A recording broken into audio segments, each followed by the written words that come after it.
안녕하세요. 새롭게 와서 임동진입니다. 안녕하세요. 고은아입니다. 한 세상을 지나면서 좀 더 편안하고 또 고생하지 않고 안정된 생활을 하고 싶어 하는 마음 누구에게나 다 있는 마음이죠. 그럼요. 예. 그런데 그런 안정된 생활을 다 뒤로 하고 오직 하나님의 주신 마음 하나만으로 영원 구원을 위하여 고생을 찾아 나서는 선교사님들이 참 많습니다. 예. 네. 그래서 오늘 저희들이 모신 분은 자신의 안위보다는 하나님을 모르는 영혼을 위해서 방글라데시로 떠나신 외과 의사 한 분을 모셨습니다. 네. 그곳에서 육체뿐 아니라 죽어가는 영혼들을 위해서 자신의 의술과 삶을 모두 다 바치고 계신 분을 모셨는데요. 만나보시겠습니다. 인도반도 북동부에 위치한 방글라데시. 세계 1위의 인구 밀집국이자 가장 가난한 나라 중 하나로 알려진 이 나라는 강력한 이슬람 국가로 기독교인들에게는 핍박과 고난의 땅이다. 항상 무슬림들의 공격에 노출되어 있는 이 땅에서 오직 그리스도의 사랑으로 그들의 영과 육을 치유하고 있는 사람이 있다. 고람돌라 기독병원장 박무열 선교사. 외과 전문인 그가 한국에서 의사로서의 삶을 계속해서 살았다면 어쩌면 그의 삶은 더 편하고 윤택했을지도 모른다. 하지만 그는 의대 시절 하나님의 사랑에 사로잡혔고 육체뿐만 아니라 영혼도 살리는 의사가 되기로 결심했다. 선교사로 헌신할 것을 서원한 뒤 그는 숱한 영적인 공격을 받았다. 그의 마음에 항상 무겁고 아픈 짐이었던 믿지 않는 부모님. 하지만 그가 아비나 어미보다 하나님을 더 사랑하며 섬겼을 때 하나님은 부모님을 구원하셨고 그의 든든한 중보자로 세우셨다. 그는 지금 이 땅에 가장 필요한 하나님의 교회를 세우기 위해서 보람돌라 기독병원과 파라텍 학교를 통해서 복음을 전하고 있다. 무슬림들의 무수한 죽음의 협박이 있지만 목숨을 건 그의 헌신으로 이 땅도 조금씩 그리스도의 이름으로 물들어가고 있다. 영적 전쟁의 한복판인 방글라데시에서 의술을 통해 그들의 육을 치료하고 그리스도의 사랑을 통해 그들의 영을 구하고 있는 고람돌라 기독병원장 박무열 선교사를 만나본다.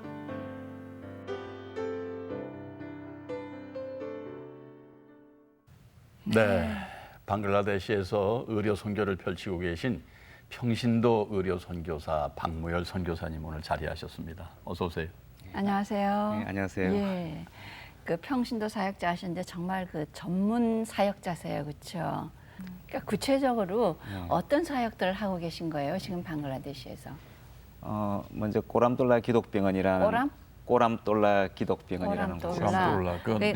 방글라데시 말입니까? 예, 다 그 지명입니다. 무슨 지명. 특별한 뜻이 있는 건 아니고 꼬람돌라라는 지역에 있어요. 예, 꼬람돌라 기독병원이라는 곳에서 원장으로 섬기고 있고요. 네.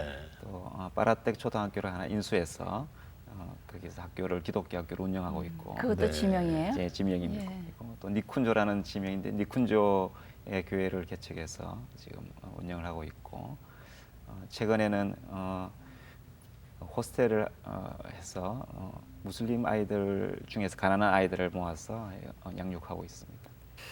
국내에서도 뭐 의사로서 평안하게 정말 사실 수 있는데 그거 다 떨쳐버리시고선 그런 오지의 선교사로 나서셨을 때는 어떻게 집안이 대대로 크리스찬 집안이었던가요?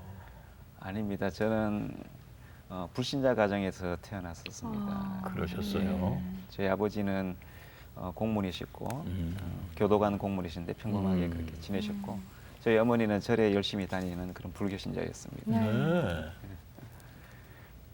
제가 대학을 들어갈 때 재수를 해서 들어갔는데 그때 저희 어머니가 저를 위해서 불공을 아주 열심히 드렸어. 제가 의대를 합격하자 어머니는 그 부처님의 공덕이다라고 말할 정도였습니다. 지금도 아마 어느 절에 지붕의 기와장에 저 이름이 아마 적혀 있을 거예요. 그렇습니까? 지붕에다 적고 그러는 거예요?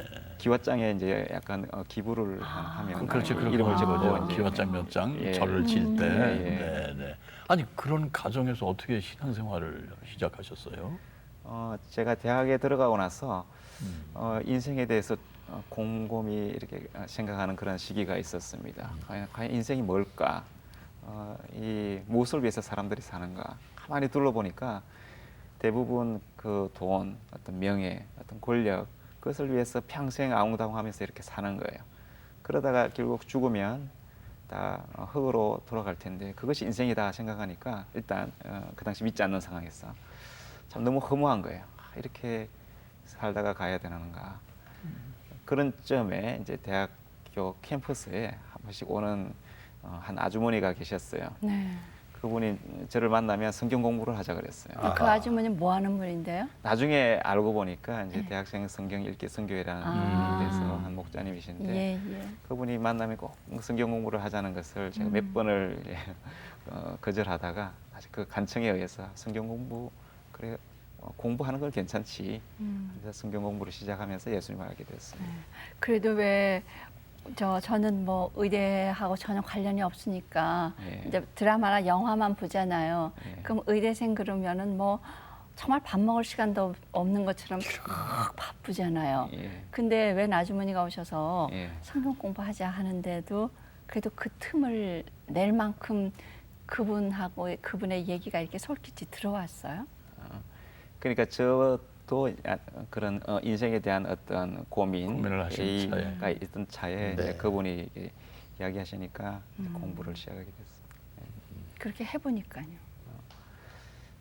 처음부터 이제 쉽게 받아들이진 않았고 이제 창세기부터 시작했는데 굉장히 꼬치꼬치 따져 묻고 막 저는 논리적으로 이렇게 질문을 했었어요. 근데 그분이 거기에 대한 답변을 준비하느라 아주 고생을 하셨고 집에 가서 그 답변을 준비하다가 울기도 하고 많이 그러셨다고 하였습니다. 그렇게 처음에는 약간 비판적으로 제가 공부를 했는데 네. 점점점 그 중에서도 그 하나님 말씀이 제 마음속에 들어오면서 저도 모르게 저희 그 마음을 바꿔 나갔던 것 같습니다. 그러면서 수개월이 지나면서 제가 예수님을 영접하게 되었는데 영접하고 나서 보니까 정말로 제가 그 고민했던 인생의 문제들이 다 풀리는 거예요. 예, 그 영생을 얻는 것이 가장 소중한 것이지 우리가 한 인생을 어떤 부와 명예, 권력 그것을 위해서 갖는 그것이 전부가 아니다라는 걸 깨닫게 되고 너무나 이제 기뻤어. 이제 사람의 영혼을 살리는 그 일을 위해서 사는 것이 나의 인생의 가장 큰 목표다라고 그렇게 깨닫게 됐습니다. 한마디로 훌륭하십니다. 아닙니다. 아니 그런데 하나님께서 하셨죠. 어떻게 또 그 의료 선교로 걸음으로 옮기시게 되셨어요? 그런데 이제 아마 그 분이 네. 그러니까 저를 가르치던 분이 저를 한 2년 정도 가르치고 나서 독일에 선교사로 가셨어요. 아하. 제 자녀와 함께 남편과 함께 가셨는데 언어 공부를 하는 중에 그 남편이 중풍이 생겼습니다. 그래서 더 이상 사역을 못 하고 한국에 돌아와야 했는데 이제 그 비행기 값을 마련 못해서 거의 한 1년 가까이 있다가 겨우 이렇게 돌아오게 됐습니다. 그래서 그분이 선교를 미처 이제 완성하지 못하고 이렇게 돌아오는 것을 보면서 제 마음속에 뭔가 빚진 마음이 있었고요. 그러나 아직 뭐 선교사라는 대한 생각은 없었는데 한 몇 년 정도 있다가 자, 의사 생활 하시다가 의사 생활하기 전에 학생 때 예. 의사 학생 누가의 네. 겨울 수련회 때였습니다. 그때 선교사로 헌신할 사람을 이렇게 콜링하는 그런 시간이 있었습니다. 예.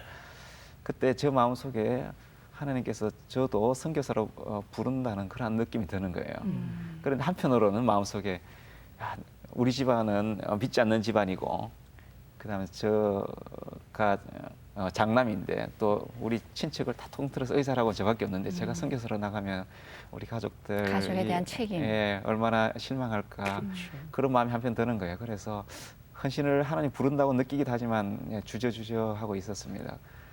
그러는데 세 번째 부를 때 저도 모르게 그냥 앞으로 나가서 헌신의 자리에 서게 되는데 그때 엄청나게 밝은 그런 조명과 같은 환한 빛이 이렇게 하늘에서 이렇게 비치는 그런 경험을 하면서 저희 마음이 굉장히 충만함으로 이렇게 채워졌습니다. 그때 하나님께서 정말로 그 하나님 앞에 헌신하는 것을 기뻐한다는 것을 그렇게 깨닫게 되었습니다. 근데 방글라데시로는 어떻게 하필 그 많은 나라 중에 그러게요. 방글라데시입니까? 예.